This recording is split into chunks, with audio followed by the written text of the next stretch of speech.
সকলকে good evening. আশা করি তোমরা সবাই আমাকে শুনতে এবং দেখতে পাচ্ছ। সবাই একটু জানাবে আমি ক্লিয়ার আছি কিনা তোমাদের কাছে, আমার সাউন্ড এবং আমার ভিজুয়ালটা তোমাদের কাছে ক্লিয়ার আছে কিনা একটু জানাবে, তারপর আমি ক্লাস শুরু করব। তো ওয়েলকাম টু বিদ্যা মন্দির ইউটিউব চ্যানেলে তোমাদের সকলকে স্বাগত জানাই। আমরা বিদ্যা মন্দির ইউটিউব চ্যানেলের পক্ষ থেকে তোমাদের জন্য নিয়ে এসেছি ফাউন্ডেশন ক্লাস। প্রত্যেকটা সাবজেক্টের উপরে ফাউন্ডেশন ক্লাস থাকবে, সাথে এমসিকিউ ক্লাস তো অবশ্যই থাকবে, কিন্তু আমাদের টার্গেট হলো প্রত্যেকটা সাবজেক্টের ফাউন্ডেশন ক্লাস, যেগুলো পেড ব্যাচ, আমাদের যে পেড ক্লাসগুলো সেগুলোকে তোমাদের ফ্রিতে করানো হবে ইউটিউবে। তো প্রত্যেকটা ক্লাস তোমার জন্য ইম্পর্টেন্ট। যে কোনো পরীক্ষা ক্ষেত্রে তুমি যে কোনো পরীক্ষা দাও না কেন, তোমাকে প্রত্যেকটা জিনিসের ফাউন্ডেশন জানতে হবে। শুধু এমসিকিউ প্র্যাকটিস করলে না তো তোমার মনে থাকবে না কিছু থাকবে, তোমাকে ফাউন্ডেশন জানতে হবে। তারপরে তুমি অনেক এমসিকিউ প্র্যাকটিস করবে। এমসিকিউ প্র্যাকটিস আমাদের চ্যানেলে হবে, এমসিকিউ প্র্যাকটিস করতে পারবে, ঠিক আছে? তো এবার আমরা শুরু করি। আজকে আমরা শুরু করবো ভূগোলের ক্লাস, জিওগ্রাফি ফাউন্ডেশন ক্লাস এটা। তো এই ফাউন্ডেশন ক্লাসের মেন উদ্দেশ্য কি, আমি আগে রুটিনটা বলে দিই একবার, যে আমাদের প্রত্যেক দিন সকাল 8টার সময় সোম থেকে শনি আমাদের হবে জিকে এমসিকিউ ক্লাস, যেটা মিক্স জিকে এমসিকিউ ক্লাস হবে সোম থেকে শনি। কিন্তু রবিবার দিন, স্পেশালি রবিবার দিন সকাল 8টায় আমাদের 100টা জিকে এমসিকিউ থাকবে। এই 100টা জিকে এমসিকিউ কোন বিষয়ের উপরে থাকবে, যে তোমরা দেখো সন্ধ্যা 8টার সময় তোমরা একদিন ছাড়া সোমবার দিন, বুধবার দিন এবং শুক্রবার দিন, 3টে দিন তোমরা কী করছো, জিওগ্রাফি ফাউন্ডেশন ক্লাস করছো। এই জিওগ্রাফি ফাউন্ডেশন ক্লাসে তোমরা এই 3 দিনে, ওভারঅল 3 দিনে যা পড়লে সেই সমস্ত কোশ্চেনগুলোকে এই রবিবার দিন তোমার 100টা এমসিকিউ এর মাধ্যমে তোমাদের সামনে আনা হবে। বুঝতে পারলে? এই 100টা এমসিকিউ তোমাদের জন্য মোস্ট ইম্পর্টেন্ট। কেন ইম্পর্টেন্ট? কারণ তোমরা পুরো সপ্তাহে যা পড়ছো, সেই পড়াটা তোমরা কতটা মনে রাখতে পারছো এবং বাড়িতে কতটা প্র্যাকটিস করছো, তার উপরে বেস করে তোমরা এমসিকিউ ক্লাসে অ্যান্সার করবে। সেখান থেকে তোমরা নিজেদের ইমপ্রুভমেন্টটা নিজেরাই বুঝতে পারবে। আর সাথে প্রত্যেক দিন রাত 8টার সময়, এদিকে মঙ্গলবার, বৃহস্পতিবার আর শনিবার, এই 3 দিন আমাদের চলছে ইংলিশ ফাউন্ডেশন ক্লাস। আমরা সমস্ত সাবজেক্টের উপরে ফাউন্ডেশন ক্লাস তোমাদেরকে দেবো। আপাতত আমরা জিওগ্রাফি এবং ইংলিশ ফাউন্ডেশন ক্লাসটা শুরু করেছি। এবার এরপরে হিস্ট্রি, পলিটি, প্রত্যেকটা সাবজেক্ট আসবে। যেহেতু একবারে সমস্ত ক্লাস দেওয়াও সম্ভব না, তোমাদের দ্বারা পড়াও সম্ভব না, তোমরা আস্তে আস্তে যাবো। আমি এখান থেকে পুরো বেসিক থেকে শুরু করেছি। ভূগোলটা পুরো বেসিক থেকে পড়াবো তোমাদের, একদম বেসিক থেকে পড়াবো।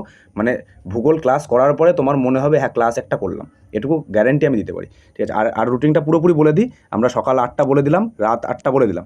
এবার দুপুর 12টার সময় আমাদের একদিন ছাড়া একদিন ম্যাথ মক টেস্ট হবে, একদিন জিআই মক টেস্ট হবে। আবার এরকম করে একদিন ম্যাথ, একদিন জিআই মক টেস্ট চলবে সোম থেকে শনি। আর রবিবার দিন, স্পেশালি রবিবার দিন ফুল মক টেস্ট হবে। এই ফুল মক টেস্টে 100 নম্বরের ফুল মক টেস্ট হবে। রিসেন্ট যত পরীক্ষা হয়েছে সেই পরীক্ষার ট্রেন্ডিং যে কোশ্চেনগুলো, যেরকম কোশ্চেন রিসেন্ট পরীক্ষাতে করা হয়েছে, সেই কোশ্চেনগুলোকে নিয়ে আমি একটা মক টেস্ট সেট করব, যেটা প্রত্যেক রবিবার তোমাদেরকে পুরো ফ্রিতে প্রোভাইড করা হবে। তোমরা নিজেরা মক টেস্ট দেখো, মক দেওয়াটা খুব ইম্পর্টেন্ট। তোমরা যত মক দেবে তত নিজেদের ইম্প্রুভমেন্টটা বুঝতে পারবে। মক না দিলে তুমি বুঝতেই পারবে না যে তুমি কোথায় পড়ে আছো। তুমি ভাবছো আমি পরীক্ষার দিন ডিরেক্ট গিয়ে পরীক্ষায় বসে যাবো, কখনো ভালো স্কোর করতে পারবে না। মক দেওয়াটা খুব ইম্পর্টেন্ট। যখন তুমি পড়াশোনা করবে তখন এমনি বুঝতে পারবে যে মক দেওয়াটা কতটা ইম্পর্টেন্ট। তার জন্যই আমরা প্রত্যেক রবিবারে, কোনো রবিবার বাদ নেই, প্রত্যেক রবিবারে স্পেশালি মক টেস্ট অ্যানালাইজ করবো। আমরা মক টেস্ট দেবো, সেই মকটাকে আমরা রাত্রে অ্যানালাইজও করে দেবো, সময় করে যে কোনো একদিন। অ্যানালাইজ তো ওইভাবে করা যাবে না, আমি অ্যানালাইসের পুরো ভিডিও করে তোমাকে ওটা দিয়ে দেবো। সেটা অঙ্ক বলো, জিআই বলো, যে কোনো জিকে বলো, ইংলিশ বলো, প্রত্যেকটা সাবজেক্টে অ্যানালাইজ থাকবে ওখানে, ঠিক আছে?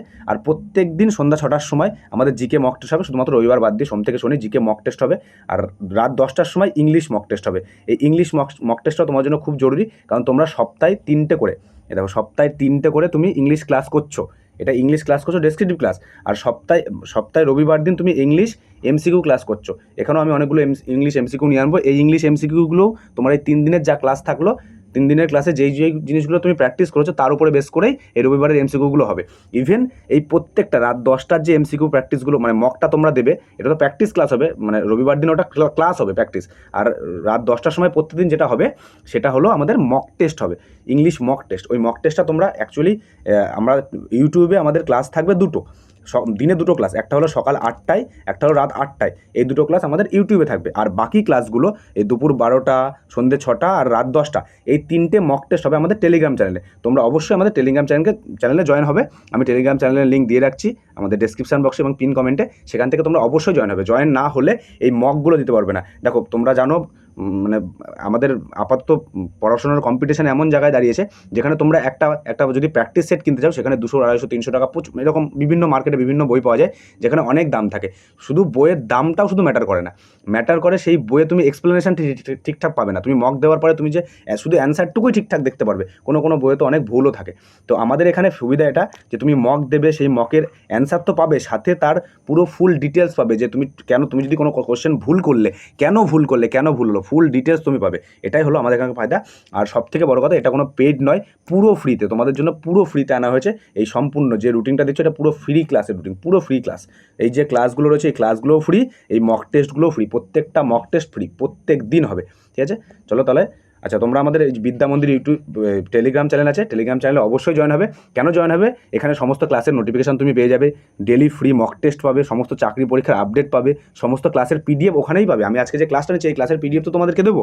এই পিডিএফ কোথায় পাবে? টেলিগ্রাম চ্যানেলে। টেলিগ্রাম চ্যানেল অবশ্যই জয়েন করবে, না হলে তুমি পিডিএফ পাবে না। পিডিএফ পেলে তোমার সুবিধা কী হবে? আজকে তুমি আমার ক্লাসটা করলে, ক্লাসটা দেখার পরে তুমি ভালো করে মন দিয়ে ক্লাসটা করলে, আমি বোঝালাম, তারপরে পিডিএফটা যখন দেবো, পিডিএফটা দেখে তুমি একবার পড়ে নেবে। তোমার পড়লে কী হবে? পুরো জিনিসটা তোমার আবার রিকল হবে। পিডিএফটা তোমার কাছে থেকে গেল। শোনো, পিডিএফ পড়ার থেকে সবথেকে বেটার তো নিজের ভাষায় খাতায় নোট করা, সেটা তো অবশ্যই ভালো। পিডিএফ থাকলে থেকেই যাবে, অবশ্যই নোট করবে।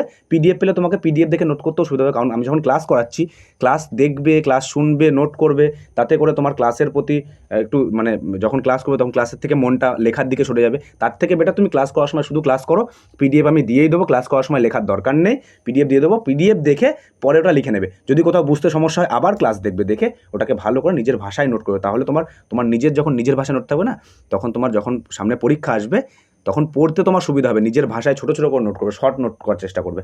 আর এখানে তুমি কি পাবে? স্টাডি মেটেরিয়াল পাবে, সাপ্তাহিক ফুল মক টেস্ট পাবে। এটা তো most important, full mock test এখন সব জায়গাতে কিনতে গেলে কত টাকা দাম তোমরা জানোই তো। আর অবশ্যই আমাদের চ্যানেলটাকে সাবস্ক্রাইব করে নেবে, বেল আইকন অবশ্যই ক্লিক করে রাখবে, অল নোটিফিকেশন অন করে রাখবে, তাহলে আমরা ক্লাসে আসলে তোমাদের কাছে নোটিফিকেশন চলে যাবে। আর তোমরা সাবস্ক্রাইব যত করবে, তোমরা ক্লাস ভালো লাগলে লাইক শেয়ার করবে, সাবস্ক্রাইব করবে, তখনই আমরা মোটিভেট পাবো তোমাদেরকে আরও ভালো ক্লাস দেবো। ঠিক আছে, চলো আমরা তাহলে এবার ক্লাস শুরু করি। আচ্ছা, আমাদের ক্লাস হবে আজকে জিওগ্রাফি ফাউন্ডেশন ক্লাস। ঠিক আছে, জিওগ্রাফি ফাউন্ডেশন আজকে না, মানে এটা চলবে, কন্টিনিউ চলবে যতদিন না জিওগ্রাফি পুরো কমপ্লিট হচ্ছে। তো আমরা জিওগ্রাফি ফাউন্ডেশন ক্লাস করতে গেলে মেনলি আমাদের কী জানতে হবে? সবার প্রথম জানতে হবে আমরা পড়াটা শুরু করবো কোথা থেকে। জিওগ্রাফি তো আর একটুখানি জিনিস নয় যে জিওগ্রাফি আসলাম পড়লাম হয়ে গেল, এরকম তো কোনো ব্যাপার নেই। জিওগ্রাফি পড়তে গেলে তোমাকে সবার আগে জানতে হবে জিওগ্রাফি, দাঁড়াও একটা সেকেন্ড, জিওগ্রাফি শব্দটা এসছে কোথা থেকে? অ্যাকচুয়ালি জিওগ্রাফি শব্দের মানে কি? জিওগ্রাফি শব্দ এসছে জিওড থেকে। এবার বলতে পারো জিওড কি? আচ্ছা, আমরা যে এই যে পৃথিবীর ছবিটা আমি তোমার সামনে এনেছি, দাঁড়াও একটু কালিটা চেঞ্জ করে নিই। এই যে পৃথিবীর ছবিটা এনেছি, পৃথিবী যে এই গোলটা দেখতে পাচ্ছ, আচ্ছা তোমরা আমাকে বলো তো পৃথিবী কি আদৌ এইরকম সুন্দর গোল? আর তোমাদের কি জানা আছে পৃথিবী ছোটোবেলা থেকে পড়েছি পৃথিবী গোল? অ্যাকচুয়ালি পৃথিবী গোল নয়, পৃথিবীর আকৃতি জিওড। জিওড মানে কেমন আকৃতি? এ দেখো এরকম, অনেকটা এইরকম আকৃতির পৃথিবী। কারণ কোথাও এখানে ধরো সমুদ্র আছে ওর জন্য এখানে এরকম গর্ত আছে, এখানে ধরো পাহাড় আছে ওর জন্য এখানে এরকম উঁচু আছে।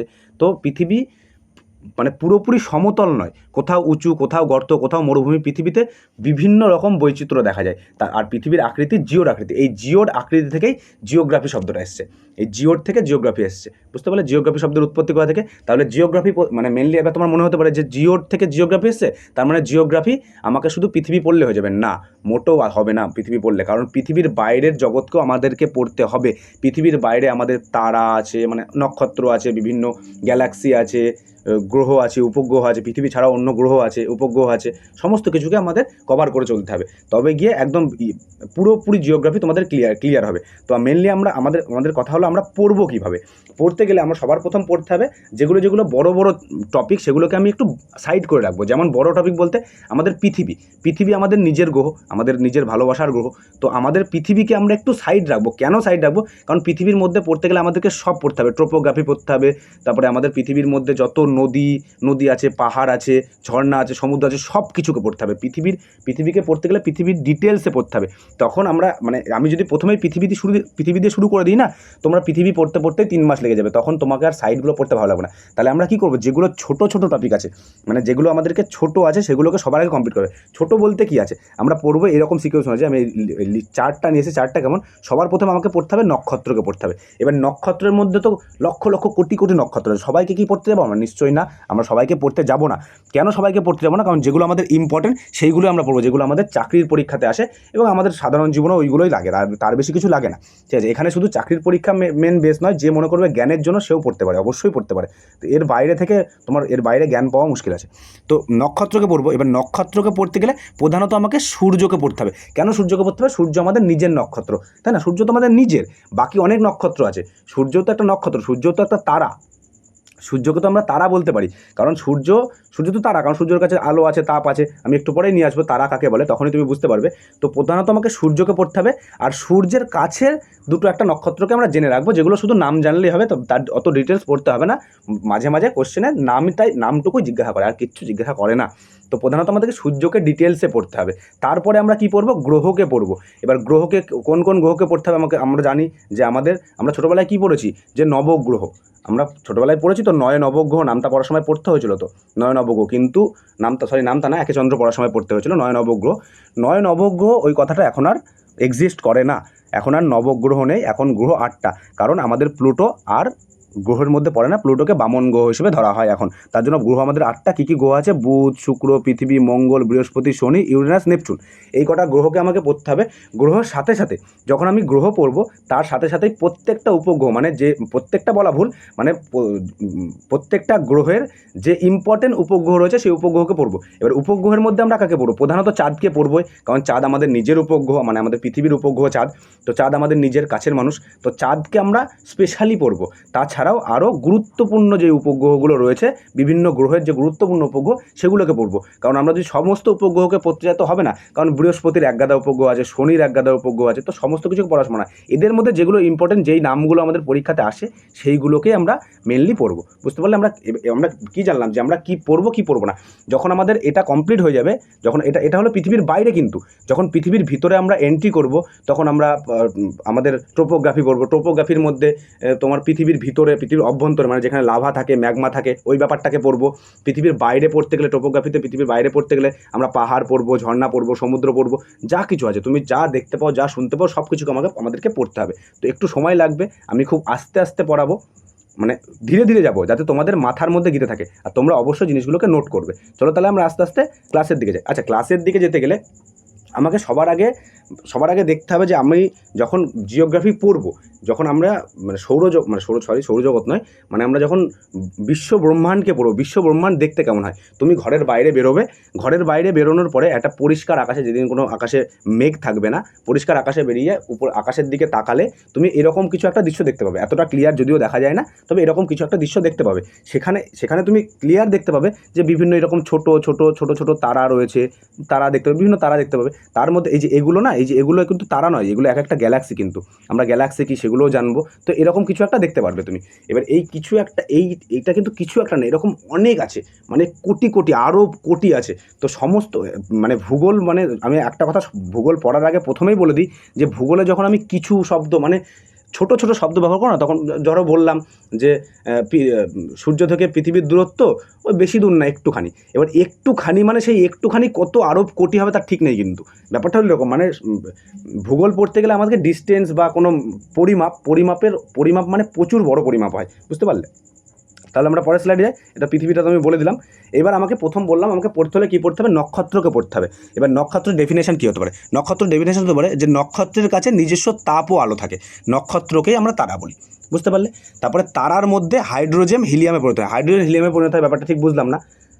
মানে তোমাদের কাছে কোশ্চেন হতেই পারে যে হাইড্রোজেন হিলিয়ামে পরিণত হয়। তার আগে আমি একটা জিনিস বলে দিই, মানে তার আগে এই জিনিসটা আমার একটু বলার দরকার ছিল, আগেই বলার দরকার ছিল, আমি এখন একটু বলে দিই। নক্ষত্রে ঢোকার আগে তার আগে নক্ষত্রের উৎপত্তিটা আমি একটু বলে দিই। প্রথমত, যে কোনো কিছু আমরা দেখতে পাই, সেটা তো কোনো না কোনো দিন জন্মেছে, এমনি তো উদয় হয়নি, কোনো না কোনোভাবে জন্মেছে। তো প্রথমে কি হয়, যে আমাদের বিশ্ব ব্রহ্মাণ্ডে প্রচুর গ্যাস থাকে, বিভিন্ন গ্যাস, এরকম ধরো গ্যাস রয়েছে, হ্যাঁ, এই যে বিন্দু দেখতে পাচ্ছ, এই যে এইগুলো সব গ্যাস। হ্যাঁ, এই গ্যাসগুলো আস্তে আস্তে না নিজেদের কাছে আসতে থাকে। যখন নিজেদের কাছে আসতে থাকে, তখন এরকম একটা পজিশান তৈরি হয়, যে গ্যাসগুলো কাছে এসে এরকম একটা পজিশান তৈরি হলো। এই পজিশানগুলো যখন গ্যাসগুলো অনেক কাছে আসবে, গ্যাসের মধ্যে তো বিভিন্ন গ্যাসের পরমাণু থাকে, ওই পরমাণুগুলো পরমাণুর কণাগুলো নিজেদের সাথে বিক্রিয়া করতে থাকে। ওই বিক্রিয়াতে, যখন পরমাণুর কণাগুলো নিজেদের মধ্যে বিক্রিয়া তৈরি করে, ওই বিক্রিয়াতে মানে আগুন জ্বলে ওঠে, নক্ষত্রের মধ্যে আগুন জ্বলে ওঠে। এই যখন আগুন জ্বলে, এখনও কিন্তু এটা নক্ষত্র পরিণত হয়নি, কিন্তু নক্ষত্র মানে এইগুলো কি প্রথমে এটা কী ছিল, এটা ছিল গ্যাস। সবার প্রথমে এটা তো গ্যাস ছিল, তারপরে গ্যাসটা আস্তে আস্তে আসতে থাকে, এসে যখন এই একটা কাছাকাছি যখন আসলো তখন সবে আগুনটা জ্বললো। এই অবস্থাকে বলা হয় নীহারিকা। এটা হলো নীহারিকা বলা হয়, ঠিক আছে। তারপরে যখন আরও কাছে এসে পুরোপুরিভাবে যখন আগুন জ্বলে যায়, যখন আরও কাছে এসে ছোট হয়ে যায়, আগুন জ্বলে যায়, তখন সেটা তারাতে পরিণত হয়। এই ব্যাপারটা তোমাদের কাছে ক্লিয়ার করে দিলাম যে তারা কীভাবে তৈরি হলো, বুঝতে পারলে? তারা তৈরি কীভাবে হলো এটা আমি তোমাদেরকে বললাম, যে একটা যে কোনো কিছু উৎপত্তি কীভাবে হয়েছে সেটা তোমাকে জানতে হবে। আমি যখন পৃথিবীকে পড়াবো তখন তোমাকে এটাও বলবো যে আমাদের পৃথিবীর উৎপত্তি কীভাবে হয়েছে। পৃথিবীকে পড়াতে গিয়ে না আমি তোমাকে কিছু আজকের ক্লাসেই হয়তো আছে, আজকের ক্লাসেই তোমরা পেয়ে যাবে যে পৃথিবী কীভাবে উৎপত্তি। তোমাদের মনে অনেকেরই কোশ্চেন আছে যে পৃথিবী আসলো কোথা থেকে, পৃথিবী কী, আজকের ক্লাসেই তোমরা পেয়ে যাবে যে পৃথিবীর উৎপত্তি কী, পৃথিবীর জন্ম কীভাবে, বুঝতে পারলে? তোমাদেরকে অ্যাকচুয়ালি কী বলো তো, এগুলো কিন্তু এই যে ব্যাপারগুলো বললাম, এই ব্যাপারগুলো খুব বেশি পরীক্ষাতে আসে না, লাগেও না। খুব হাইফাই লেভেলের পরীক্ষাতে গেলে হয়তো এই কোশ্চেনটা দিতে পারে যে তারার আগের অবস্থাকে কী বলা হয়। তারার আগের অবস্থাকে বলা হয় নীহারিকা বলা হয়, ইংলিশে নেবুলা বলা হয়। নীহারিকাকে ইংলিশে নেবুলা বলা হয়, বুঝতে পারলে? এটা হলো তারার আগের অবস্থা। কিন্তু তখন এখনও কিন্তু নীহারিকা যখন থাকে তখন তারা কিন্তু তারাতে পরিণত হয় না, ঠিক আছে। তারপরে যখন তারাতে পরিণত হয় তখন থেকে এবার আমাদের পড়াশোনা শুরু। মেনলি পরীক্ষাতে তারার পরিণত হওয়ার পরের থেকেই কোশ্চেন আসে। এই নীহারিকা থেকে বা নেবুলা থেকে কোশ্চেন খুব অ্যাডভান্স লেভেল, যখন খুব হাই পরীক্ষা দিতে যাবে, যখন খুব ভালো কোনো পরীক্ষা ইউপিএসসি বা এরকম টাইপসের পরীক্ষা দিতে যাবে, সিজিএল ফিজিএল এরকম দিতে হবে, তখন তোমার কোশ্চেন আসতে পারে যে নীহারিকা কাকে বলে বা তারার আগের অবস্থায় কী বলে, এরকম কোশ্চেন আসতে মাথায় রেখে দেবে। ইংলিশে বলা হয় নেবুলা আর বাংলায় বলা হয় নীহারিকা, বুঝতে পারলে? এবার আমরা আস্তে আস্তে ক্লাসের দিকে যাই। তো এই পর্যন্ত আমি ছিলাম যে নক্ষত্রের নিজের তাপ ও আলো থাকে, নক্ষত্রকে আমরা তারা বলি, তারার মধ্যে হাইড্রোজেন হিলিয়ামে পরিণত হয়। আমি বললাম যে প্রথমে কী ছিল, তারা যে একটা গ্যাসের পিণ্ড ছিল, ওই গ্যাসের পিণ্ডটা যখন এক জায়গায় এসেছিলো তখনই তো তার মধ্যে আগুন জ্বলেছিল। এবার এই আগুনটা জ্বলছে, আগুনটা কীভাবে জ্বলছে, যে হাইড্রোজেন গ্যাস হিলিয়ামে পরিণত হচ্ছে, হাইড্রোজেন গ্যাস আর হিলিয়াম গ্যাসে বিক্রিয়া করে আগুন জ্বলছে, বুঝতে পারলে? এটা হলো তারার। তাহলে তারার জ্বালানিকে আমরা অ্যাকচুয়ালি আমরা কী বলবো, তারার জ্বালানি কি, তারার জ্বালানি হলো হাইড্রোজেন গ্যাস হিলিয়ামে পরিণত হচ্ছে, ঠিক আছে। এটাকে এখানে আমি লিখেও দিয়েছি, তারার আগের অবস্থাকে বলা হয় নীহারিকা। তাহলে বুঝতে পারলে তারার আগের অবস্থা নীহারিকা। আর এবার বলছে তারার মধ্যে সাধারণত 3টি রং দেখতে পাওয়া যায়। কী কী রং দেখতে পাওয়া যায়? লাল দেখতে পাওয়া যায়, সাদা দেখতে পাওয়া যায়, নীল দেখতে পাওয়া যায়। তুমি বাইরে বেরোবে, মানে যখন পরিষ্কার আকাশে বাইরে বেরোবে, আকাশের দিকে তাকালে তুমি দেখতে পারবে যে তুমি কোনো তারা দেখবে সাদা চকচক করছে, কোনো তারা একটু হালকা লাল চকচক করছে, কোনো তারা একটু নীলাভ দেখাচ্ছে। তো ওইগুলো কেন হয়? তারার রং, এবার সবাই তো তারা, সবার মধ্যেই তো আগুন জ্বলে, তাহলে সবার রঙের ফারাক কেন হয়? রঙের ফারাক হয় তার কারণ তাদের তাপমাত্রার উপরে। তারার রং নির্ভর করে তারার তাপমাত্রার উপরে, বুঝতে পারলে? তারার তাপমাত্রা যত হবে তার রং সেরকমভাবে পরিবর্তন হয়। এখানে সেটাই বলছে, যদি তারার তাপমাত্রা কম হয়, তাহলে সেই তারাকে আমরা লাল দেখতে পাবো। আর যদি তারার তাপমাত্রা মিডিয়াম হয় তাহলে সেই তারাকে আমরা সাদা দেখতে পাবো। আর যদি তারার তাপমাত্রা বেশি হয় তাহলে সেই তারাকে আমরা নীলাভ দেখতে পাবো বা নীল দেখতে পাবো। এবার এখানেই বলছে, এবার তোমার কাছে কোশ্চেন আসতেই পারে যে তারার তাপমাত্রা কম আর বেশি আমি কীভাবে বুঝবো, যে কোনটা কম কোনটা বেশি? মানে আমি যে বললাম যে কম হয় তাহলে লাল দেখবো, মিডিয়াম হলে সাদা দেখবো, বেশি হলে নীল দেখবো। এবার কম আর বেশি তো একটা লিমিট থাকে, সেই লিমিটটা এখানে বলা হয়েছে তারার মিনিমাম তাপমাত্রা 6000 ডিগ্রি সেলসিয়াস। মানে কোনো তারা যদি সে তারা হয় তার মিনিমাম সবথেকে কম তাপমাত্রা হবে 6000 ডিগ্রি সেলসিয়াস, বুঝতে পারলে? এটা হলো তারার মিনিমাম তাপমাত্রা। আচ্ছা, এবার বলছে তারার মধ্যে জ্বালানি প্লাজমা আকারে থাকে। আচ্ছা, তোমরা জানো পদার্থের 5টা অবস্থা, তার মধ্যে চতুর্থ অবস্থা হলো প্লাজমা অবস্থা, যেটা তোমরা ফিজিক্স পড়তে গিয়ে পড়বে। তবু আমি এখানে একটু বলে দিই, পদার্থের টোটাল 5টা অবস্থা আছে। একটা হলো কঠিন, জানো কঠিন তোমরা সবাই চেনো, লোহার রড এরকম বিভিন্ন যেগুলো কঠিন বস্তু আছে কঠিন চেনো। তরলও তোমরা চেনো, জলই একটা তরল, ঠিক আছে। গ্যাসীয় চেনো, তোমরা গ্যাসও চেনো, ঠিক আছে। তিনটে আমরা সচরাচর সবাই চিনি, যে কঠিন, তরল, গ্যাসীয়। আর 4 নম্বর অবস্থা হলো প্লাজমা অবস্থা। প্লাজমাকে আমি কীভাবে বলবো যে প্লাজমা কোন অবস্থাকে বলা হয়? ধরো তোমরা টিভিতে বা সিনেমাতে বিভিন্ন জায়গাতে দেখতে পারবে, হলিউড সিনেমাতে বেশি করে দেখা যায় যে জ্বালামুখী বাস্ট হয়ে যে লাভা বা ম্যাগমা বেরোয় না, ওই ম্যাগমা দেখবে যেরকম হয় না, যেটা হয় ওটা হলো আমাদের প্লাজমা অবস্থা। ওই অবস্থাটাকে আমরা প্লাজমা অবস্থা বলি, বুঝতে পারছো? ওটা হলো প্লাজমা অবস্থা। তো এটা হলো পদার্থের 4র্থ অবস্থা। আর পদার্থের 5 নম্বর অবস্থা হলো বোস আইনস্টাইন কনডেন্স।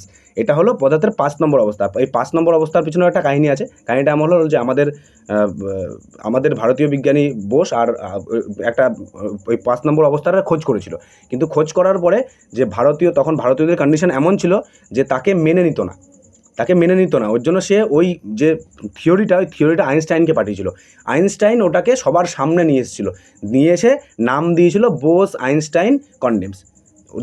আইনস্টাইনও নিজে পুরোপুরি বলেনি যেটা আমি আবিষ্কার করেছি, সে আমাদের ভারতীয় বিজ্ঞানীর নামও দিয়েছিল সাথে, দিয়ে ওর জন্য তার নাম হয়েছে, ওটা হলো 5 নম্বর অবস্থা, বুঝতে পারলে?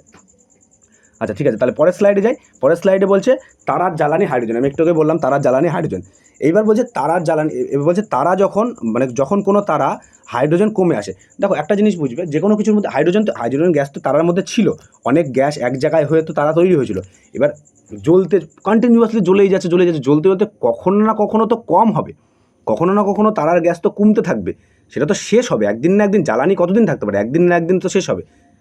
এবার ওই শেষ হওয়ার অবস্থা, ওটাই বলছে যে যখন কোনো তারার হাইড্রোজেন কমে আসে তখন তারা আকারে বড় হতে থাকে, ঠিক আছে, বড় হতে থাকে। এই অবস্থাকে বলা হয় লাল দানব। ব্যাপারটা বুঝতে পারলে? ধরো আমি এখানে ছোট্ট করে বোঝাই যে এটা ধরো একটা তারা ছিল, এর মধ্যে হাইড্রোজেন ছিল, হাইড্রোজেন গ্যাস জ্বলতে একদিন এর জ্বালানি আস্তে আস্তে কমে আসছে।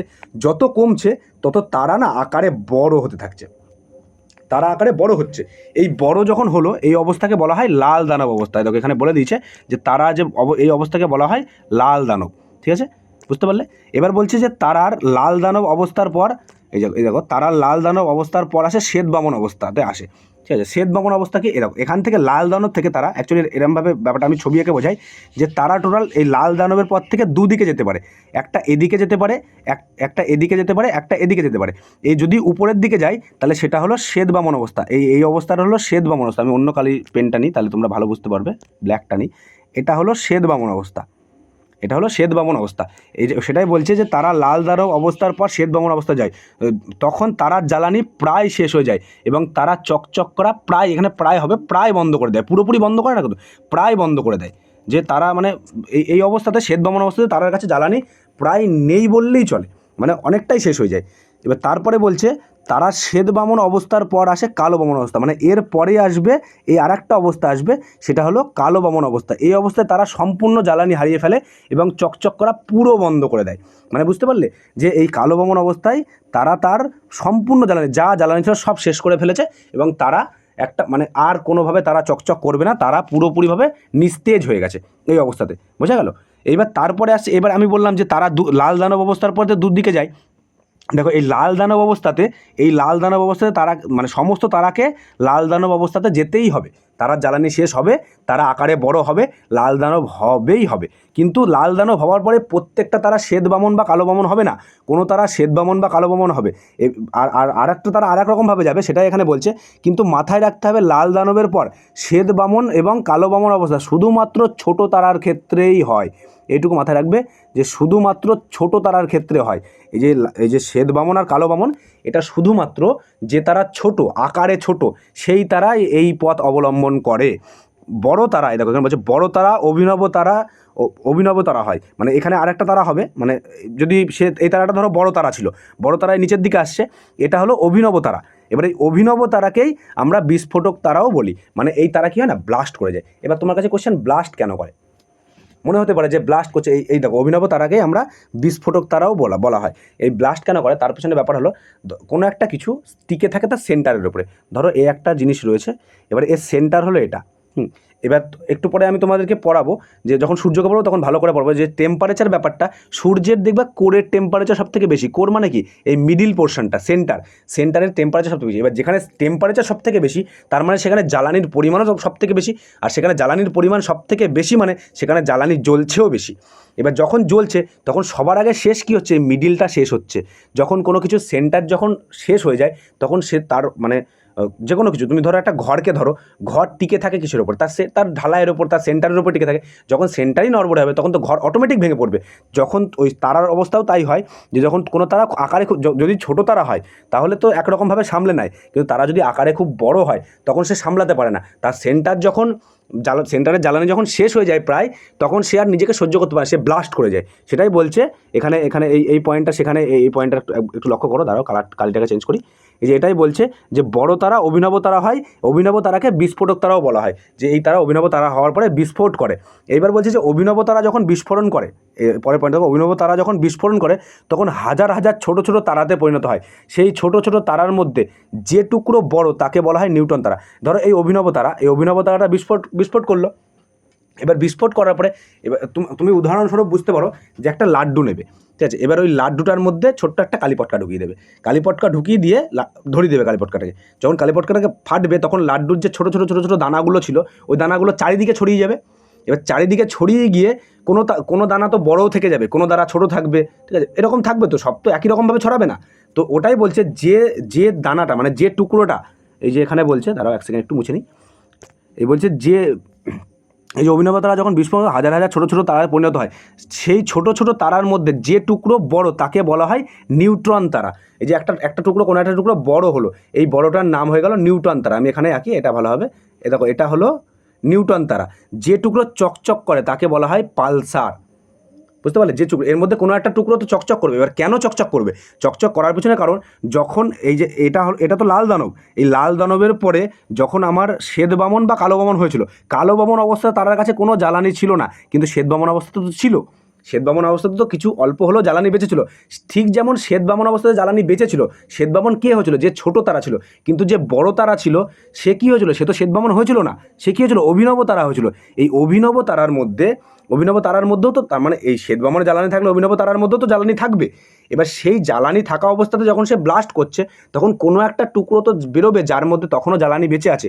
তো সেটাই বলছে, যার মধ্যে যে চকচক করে আর কি, যে টুকরো চকচক করে তাকে বলা হয় পালসার। কোনো একটা টুকরো যে ছিটকে গেছে যার মধ্যে জ্বালানি তখনও ছিল, মানে সে তখনও চকচক করছে, তাকে বলা হচ্ছে পালসার। আর যে টুকরোর মধ্যে চুম্বকের ক্ষমতা থাকে তাকে বলা হয় কুয়েসার। এইবার তুমি আমাকে কোশ্চেন, আমি তোমাকে বলবো চুম্বকের ক্ষমতা মানে কি? চুম্বকের ক্ষমতা মানে মাধ্যাকর্ষণ শক্তি, মানে কোনো কিছুকে নিজের দিকে টানার ক্ষমতা, সেটাই তো চুম্বকের ক্ষমতা।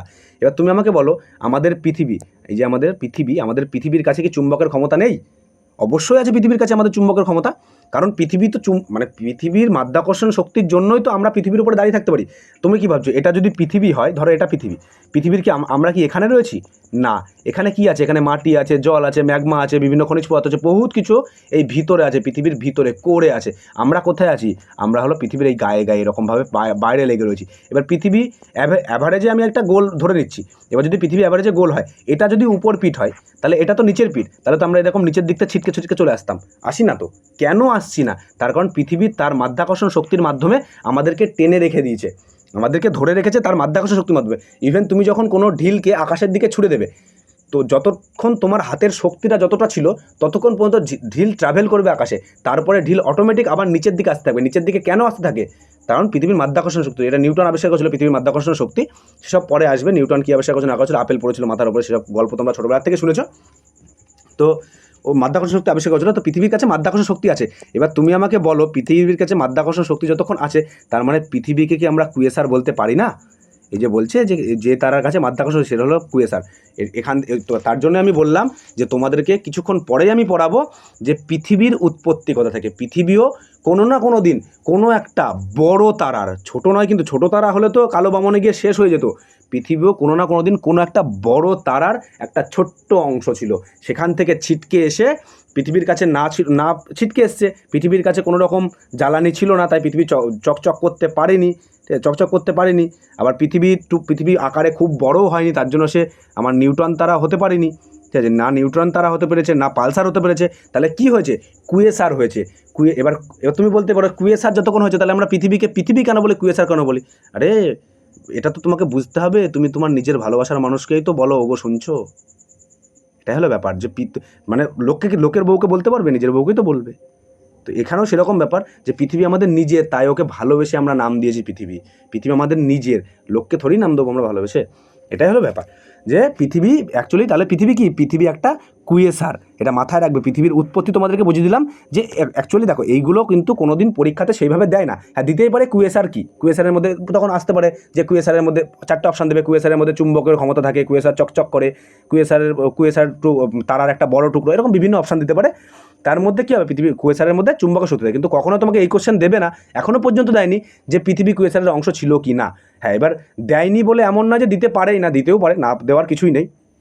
এখন কোশ্চেন লেভেল যেভাবে হার্ড হচ্ছে, না দেওয়ার কিচ্ছু নেই, তোমাদেরকে পড়ানো আমার কাজ তোমাকে সমস্ত ডিটেলস বলা, আমি বলে রাখছি। আর সত্যি কথা বলতে ডিটেলস বলাটা ব্যাপার না, ব্যাপার হলো এই যে বলছি না, এটা আমার মেন উদ্দেশ্য তোমাদের ক্লাসগুলো করাবো সিনেমাটিক আকারে, যাতে তোমার কাছে একটা সিনেমার মতো তোমার চোখের সামনে ভাসে। যখন তোমার পরীক্ষা হলে তোমার সামনে কোশ্চেন আসবে, আমার মুখের কথাগুলো তোমার মাথায় ঘুরবে যে স্যার এটা বলেছিলেন যে এরকমভাবে হয়।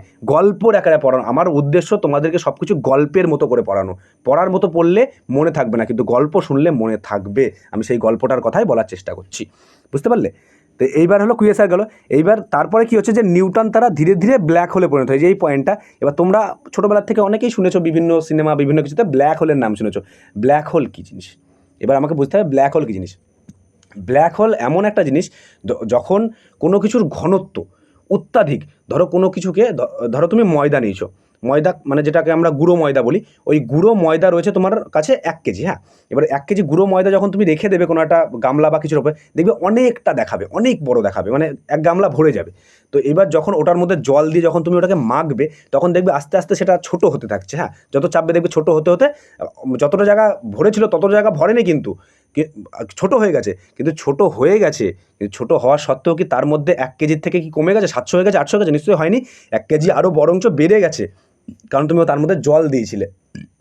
ওজন বাড়বে, কমবে না, কিন্তু তার মধ্যে ঘনত্ব বেড়ে গেছে।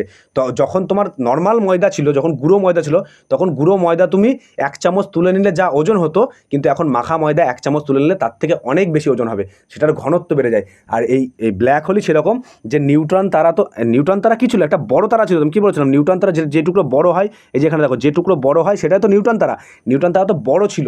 এই বড়টা যখন একসাথে আস্তে আস্তে আবার কাছে আসতে থাকবে, আবার ধীরে ধীরে কাছে আসতে থাকবে, কাছে এসে এসে এসে এসে এত কাছে চলে আসবে, যে পুরো ঘন হয়ে যাবে। কিন্তু এর মধ্যে কিন্তু আর আগুন জ্বলবে না। কেন আগুন জ্বলবে না? কারণ এর মধ্যে তো আর জ্বালানি নেই, জ্বালানি শেষ হয়ে গেছে। জ্বালানি তো, যেটা জ্বালানি ছিল সেটা তো তোমার পালসার হয়ে গেছে। জ্বালানি যে টুকরোর মধ্যে, এই টুকরোর মধ্যে জ্বালানি নেই, এটা শুধু একটা বড় টুকরো মাত্র। এবার এই টুকরো যখন কাছে আসতে যাবে আরও ঘন হয়ে যাবে, এতটাই ঘন হবে তোমার ধারণার বাইরে যে কতটা ঘন হতে পারে এই ব্ল্যাক হোলের। মানে এটা বিজ্ঞানীদের অনুমান যে ব্ল্যাক হোলের 1 চামচ, যে চামচে আমরা মানে লবণ চামচ যেটাকে বলি, যে চামচ, ওই চামচের 1 চামচ মাটি যদি তুমি তুলে আনো, ওই মাটির ওজন কত হবে জানো? প্রায় 4টে হাতির সমান, প্রায় 4টে হাতির সমান। 4টে হাতির যা ওজন, সেই ওজনের সমান হবে ব্ল্যাক হোলের 1 চামচ মাটি। তাহলে ভেবে দেখো ব্ল্যাক হোল কতটা ঘনত্ব ব্যাপারটা বোঝাতে গেলে কীভাবে বোঝাতে হয়। ধরো তুমি তুলো নিয়েছো আর লোহার রড নিয়েছো, এর মধ্যে কোনটা বেশি ঘনত্ব? অবভিয়াসলি লোহার রড বেশি ঘনত্ব। সো এই ব্যাপারটা ওইরকম, যে ঘনত্ব কাকে বলে, তোমরা ঘনত্ব এইসব চ্যাপ্টার তোমার ফিজিক্সের মধ্যে পড়বে। এখানে যতটুকু বলা ততটুকু বলে আছে, কারণ এখানে আমি পড়াচ্ছি ভূগোল, এখানে তোমাকে ফিজিক্স তো পড়াচ্ছি না। তো একটা জিনিসের মধ্যে, একটা চ্যাপ্টার আরেকটা চ্যাপ্টারের সাথে কানেক্টেড, এটা তোমরা জানো, ঠিক আছে? একটা জিনিস পড়াতে গেলে তোমাকে আরেকটা জিনিসও পড়াতে হয়, তার জন্য একটু বলে দিলাম যে ঘনত্ব ব্যাপারটা কী, ঠিক আছে? এইবার বলছে যে এই যে ব্ল্যাক হোলটা ক্লিয়ার, যে ব্ল্যাক হোল কোন তারা হয়। যদি এই কোশ্চেনটা কিন্তু আসতে পারে, এটা কিন্তু ইম্পর্টেন্ট, যে কোন তারা ব্ল্যাক হোলে পরিণত হয়, তখন তোমাকে বলতে হবে নিউট্রন তারা ব্ল্যাক হোলে পরিণত হয়। যদিও ছোটোখাটো পরীক্ষাতে আসার সম্ভাবনা খুব কম, এগুলো খুব হাইফাই পরীক্ষা, বড় সড়ো পরীক্ষা দিলে আসবে। যদিও এখন কোনো পরীক্ষায় ছোটো নয়, কোনো পরীক্ষায় বড় নয়, সমস্ত পরীক্ষার কোশ্চেন এখন প্রচুর হাই। রিসেন্ট ডাব্লিউপির কোশ্চেন তোমরা দেখতে পেয়েছো, কেপির কোশ্চেন তোমরা দেখতে পেয়েছো।